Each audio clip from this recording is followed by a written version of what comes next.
iSlide is a free tool that simplifies and beautifies PowerPoint slides for businessmen and students. It is the only product on the market which has resource libraries. There are more than 180,000 plus PowerPoint templates, diagrams, icons and vectors in iSlide. It offers all-in-one features for making presentations. For more, check the link in the description. iSlide. ძაღლში უნიკალური და ზოგჯერ დამაბნეველი ქცევები და თვისებები დიდ ნაწილს თამაშობს. ეს ყველაფერი იმიტომ, რომ ჩვენ გამოვიყენოთ საკუთარი უნარი და ზრუნვა მასზე, მაგრამ ხანდახან რასაც ჩვენ ვკითხულობთ ან და გვესმის ძაღლზე, შეიძლება მცდარი აღმოჩნდეს. მოგესალმებით მეგობრებო, თქვენთან ჩენელია და დღეს მინდა მოგიყვეთ 10 მცდარ ფაქტზე, რომელიც უმეტესობას სჯერა. მაშ ასე, დავიწყოთ.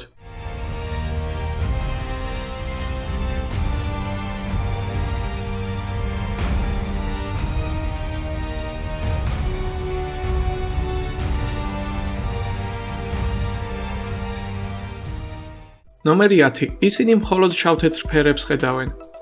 ალბათ, თქვენს ცხოვრებაში ვიღაცამ ერთხელ მაინც გითხრათ, ან შეიძლება წაკითხულიც გაქვთ, რომ ძაღლი ფერებს ვერ არჩევს და მხოლოდ შავს და თეთრს ხედავს.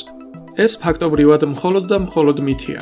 მიუხედავად იმისა, რომ ძაღლს არ შეუძლია ფერების ისი აღქმა როგორც ადამიანს, ეს არ ნიშნავს იმას, რომ ის ფერად ბრმაა. ნაცრისფერი სპექტრის ნაცვლად მას შეუძლია მეტად მოყვითალოსი, ცისფერის და იისფერის გარჩევა. ეს იმას ნიშნავს, რომ ადამიანის ხედვით როგორიცაა წითელი, მწვანე და ფორთოხლისფერი, ძაღლისთვის ამ ფერების აღქმა შეუძლებელია. ადამიანში და ძაღლში ფიგურირებს ბადურას ფოტოეფექტორები, რომლებიც შეიცავს წნელებს და კონუსებს. თუმცა რა იწვევს ჩვენი ხედვის განსხვავებას? ეს გახლავთ ბადურას ჩაღრმავება, რომელიც მკვეთრ ვიზუალურ დეტალების დანახვაში გვეხმარება. ეს არ გვხდება ძაღლში. მიუხედავად ამისა, ძაღლს აქვს გარკვეული ვიზუალური აღქმის უნარი, რაც ჩვენ ადამიანებს არ გვაქვს. ძაღლის ბადურას სინათლის შემგრძნობი გარსი უფრო განვითარებულია. სწორედ ეს ეხმარება ძაღლს, რომ ღამე უკეთესად დაინახოს. ნომერი 9. როდესაც ძაღლი კუდს ათამაშებს, ესე იგი ის ბედნიერია. ეს ფაქტი არ არის მთლიანად მცდარი. როდესაც ძაღლი კუდს ათამაშებს, ის ბედნიერია, თუმცა ეს ყოველთვის ასე არაა. ადამიანებისგან განსხვავებით, ძაღლები არ გამოხატავენ ემოციებს სახის გამომეტყველებით. ძაღლი კუდის დახმარებით გამოხატავს ემოციას. კუდი მათთვის საკომუნიკაციო საშუალებაა. კუდის ჟესტების შესწავლა დაგეხმარებათ მარტივად გაიგოთ ძაღლის მიდრეკილება. ზოგიერთი ჟესტი შედარებით ნათელია, მაგალითად ფეხებს შორის კუდი გვიჩვენებს შიშს. ძაღლს, რომელსაც კუდი მაღლა აქვს აწეული და ნელ-ნელა ათამაშებს, რეალურად სიფრთხილეზე მიუთითებს. ეს შეიძლება მოხდეს, როდესაც ძაღლისთვის უცნობი ხარ და გამაფრთხილებელ ნიშანს გაძლევს, რომ შეინარჩუნო დისტანცია. თუ კუდს მოჭრიან ძაღლს, ამ შემთხვევაში შეიძლება ითქვას, რომ ძაღლი გარბის ან იბრძვის. ეს დამოკიდებულია სიტუაციაზე. ზოგიერთ შემთხვევაში, როდესაც ძაღლი არ ათამაშებს კუდს, ნიშნავს, რომ დამშვიდებული და მოდუნებულია. ნომერი 8. რაც უფრო დიდია, მით უფრო დიდხანს ცოცხლობს. ზოგადად, სინამდვილეში საპირისპიროა ჭეშმარიტი. პატარა ძაღლის ჯიშები, როგორებიცაა ჩიუაუა და ტაქსა, დაახლოებით 14-დან 15 წლამდე ცოცხლობენ. უფრო დიდი ჯიშის ძაღლების სიცოცხლის ხანგრძლივობა, მაგალითად როგორიცაა ალასკური მალამუტი, 8-დან 10 წლამდეა. გიგანტური ჯიშის ძაღლების საშუალო სიცოცხლის ხანგრძლივობა უფრო მცირეა. მაგალითად სენ-ბერნარის სიცოცხლის ხანგრძლივობა მხოლოდ 5-დან 8 წლამდეა. სიცოცხლის ხანგრძლივობა განსხვავდება თითქმის სამეფოს ყველა წევრისგან. ზოგადად, ცხოველი რაც უფრო დიდია, მით უფრო მეტად გაუფრთხილდება სიცოცხლეს. მსოფლიოში ყველაზე პატარა ძუძუმწოვრის ბამბლბი ღამურას სიცოცხლის საშუალო ხანგრძლივობა 5-დან 10 წლამდეა. ყველაზე დიდი ძუძუმწოვრის ლურჯი ვეშაპის საშუალო სიცოცხლის ხანგრძლივობა 80-დან 90 წლამდეა, რაც გაცილებით მეტია ვიდრე ყველა პატარა ძუძუმწოვრისა. მეცნიერებმა აგვიხსნეს, რომ ამ ყველაფრის საიდუმლო სხეულის უჯრედებზეა დამოკიდებული, რაც დიდ ცხოველებში უფრო ნელი და ეფექტურია. ეს კი ეხმარება, რომ დიდი ხანი იცოცხლონ. ამ ყველაფრიდან გამომდინარე ჩნდება კითხვა, რატომ არ ხდება ასეთი რამე ძაღლებში? სამწუხაროდ ჯერჯერობით გაურკვეველია თუ რატომ აქვთ შემცირებული სიცოცხლის ხანგრძლივობა უფრო დიდ ძაღლებს. რადგან ეს დამოკიდებულია იმაზე, თუ როგორ შექმნა ადამიანმა გარკვეული ჯიშის ძაღლი. მაგალითად, გერმანული დოგი 5-ჯერ უფრო სწრაფად ვითარდება ვიდრე ადამიანი. ამ სწრაფი ზრდის გამო, დიდი ძაღლის ჯიში მალე აღწევს სიბერეს, რაც იმას ნიშნავს, რომ მათი ცხოვრების ხანგრძლივობა მოკლეა. ნომერი 7. ვერ ხედავს პლაზმური ტელევიზორის კადრებს. ხშირად ფიქრობენ, რომ ძაღლები სრულიად ვერ ხედავენ ბრტყელ ეკრანზე აღბეჭდილ ფირებს, რადგან განსხვავებული მხედველობა აქვთ. ძველ ტელევიზორებს აქვთ 24 კადრი წამში, რომელიც ჩვენთვის ჩანს როგორც მოძრავი სურათი. ეს იმიტომ, რომ ჩვენი თვალისთვის საკმარისია, რომ აღიქვას როგორც ვიდეო. ჩვენ შეგვიძლიათ 16-დან 20-მდე კადრის დანახვა წამში, ხოლო ძაღლს 40-დან 80-მდე. როდესაც ძაღლი ძველ ტელევიზორს უყურებს, მისთვის ტელევიზორში მხოლოდ ბჟუტავი მრავალი ნათებაა, მაგრამ რაც შეეხება თანამედროვე ტელევიზორებს, აზრი, რომელიც გვეუბნება, რომ ძაღლი ვერ ხედავს გამოსახულებას, ეს თითქმის სრულიად მცდარია. ფაქტია, რომ თანამედროვე ტელევიზორებს 60 და კიდევ მეტი კადრი აქვთ წამში, რაც იმაზე მეტყველებს, რომ ძაღლებს შეუძლიათ გამოსახულების აღქმა. არსებობს მრავალი მტკიცებულება იმისა, რომ ძაღლი რეაგირებს პლაზმური ტელევიზორის სურათებზე, რაც იმას ადასტურებს, რომ მათ შეუძლიათ გამოსახულების დანახვა. ნომერი 6. თუ ძაღლს კოშმარი ესიზმრება, აუცილებლად უნდა გავაღვიძოთ. რას ნიშნავს ძაღლს თუ კოშმარი ესიზმრება, ან როგორ უნდა გავიგოთ? დამწყებთათვის 100%-ით შეუძლებელია, რომ გაარკვიოს ძაღლს კოშმარი ესიზმრება, ან საერთოდ სიზმარს თუ ხედავს. ხალხის თქმით, ძაღლს, რომელსაც არაკომფორტულად სძინავს და იტანჯება, ამ შემთხვევაში პატრონმა უნდა გააღვიძოს, რადგან შეიძლება სტრესულ მდგომარეობაში ჩავარდეს. ადამიანისთვის კოშმარები ზოგადად სტრესულია, მაგრამ ძაღლის ჯანმრთელობაზე დიდ გავლენას ახდენს ვიდრე ადამიანზე. ადამიანების მსგავსად ძაღლებს სჭირდებათ ხანგრძლივი ძილი, რათა უზრუნველყონ კარგი ფსიქიკური ჯანმრთელობა და ნორმალური განვითარება. ძაღლი ყოველდღიურად 14-დან 16 საათამდე ფხიზელ მდგომარეობაშია და ძალიან ცოტა ხანს სძინავს, თუმცა ღრმად. ყველაფრის და მიუხედავად, როდესაც ძაღლი სიზმარს ხედავს, სავარაუდოა, რომ იგი ღრმად ძილში იმყოფება. ხოლო სიზმარში მყოფი ძაღლი, რომელიც ღრმა ძილშია, გამოღვიძების შემთხვევაში მისივე ჯანმრთელობისთვის შეიძლება არაჯანსაღი აღმოჩნდეს. ნომერი 5. თუ მისი ცხვირი სველია, ეს იმას ნიშნავს, რომ ჯანმრთელია. სინამდვილეში ძაღლს, რომელსაც თბილი და მშრალი ცხვირი აქვს, შეიძლება იყოს ისეთივე ჯანმრთელი, რომელსაც ცივი და სველი ცხვირი აქვს. შეიძლება დღე-და-დღე შეიცვალოს ტემპერატურა ცხვირზე. ეს შეიძლება დამოკიდებული იყოს მის საქმიანობაზე, გარემოებაზე ან სხვა ფაქტორებზე. ძაღლის სველი და ცივი ცხვირით შეიძლება დაავადებული იყოს სერიოზული ვირუსით, ისევე როგორც ცხელი და მშრალი ცხვირით.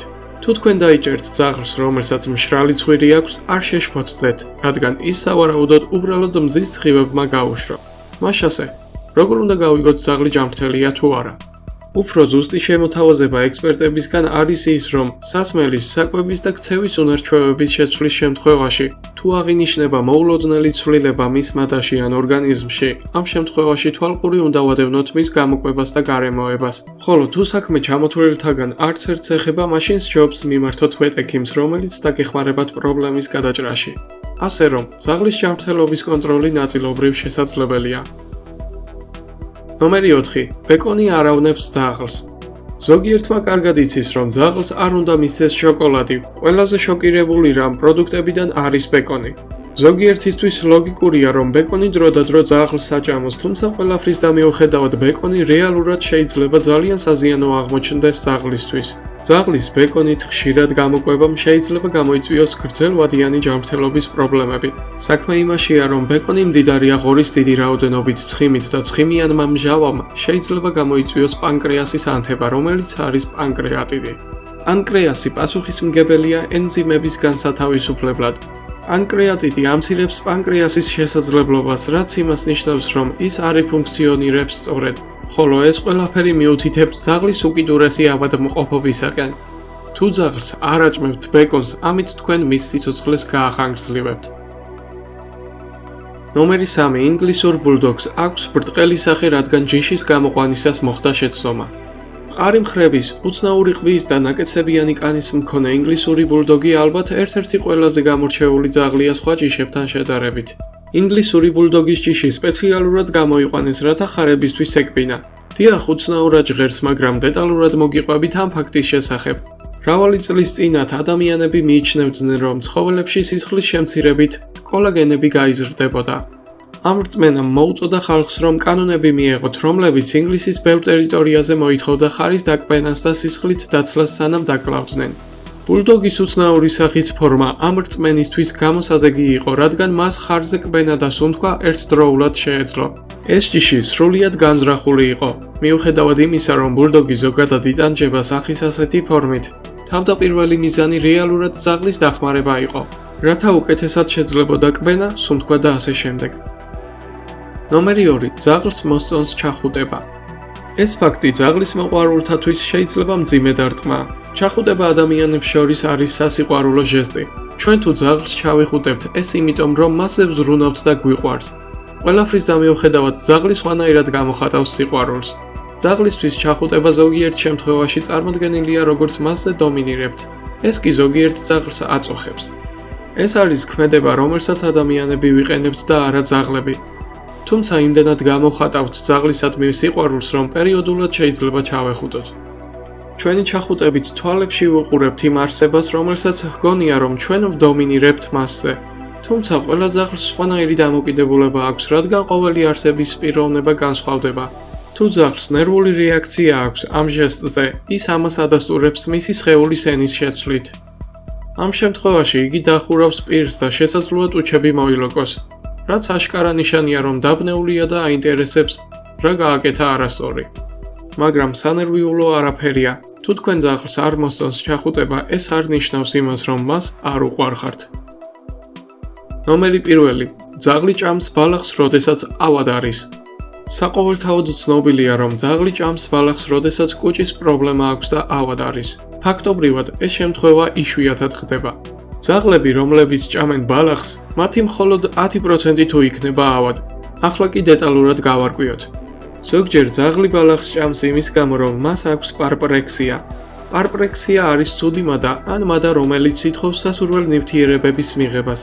სწორედ ბალახი აძლევს საკმარისი რაოდენობით მინერალების ან სხვა ნივთიერებების კომპლექტს. ბალახის ჭამა ასევე შეიძლება იყოს ტერიტორიული ფაქტორი, ანუ შეჭამონ ბალახი, რათა დააგემოვნონ თავიანთი ტერიტორია. ასე რომ, ნებისმიერ შემთხვევაში იდეა, რომ ძაღლი მხოლოდ მაშინ ჭამს ბალახს, როდესაც ცუდად გახლავთ, არასწორი შეხედულებაა. ამით კი ვიდეო დასრულდა. იმედია მოგეწონათ. არც თუ ისე უინტერესო თემა იყო. მოწონება თქვენზე, ხოლო ვიდეოები ჩემზე. გამოიწერეთ არხი და დაელოდეთ საინტერესო ვიდეოებს.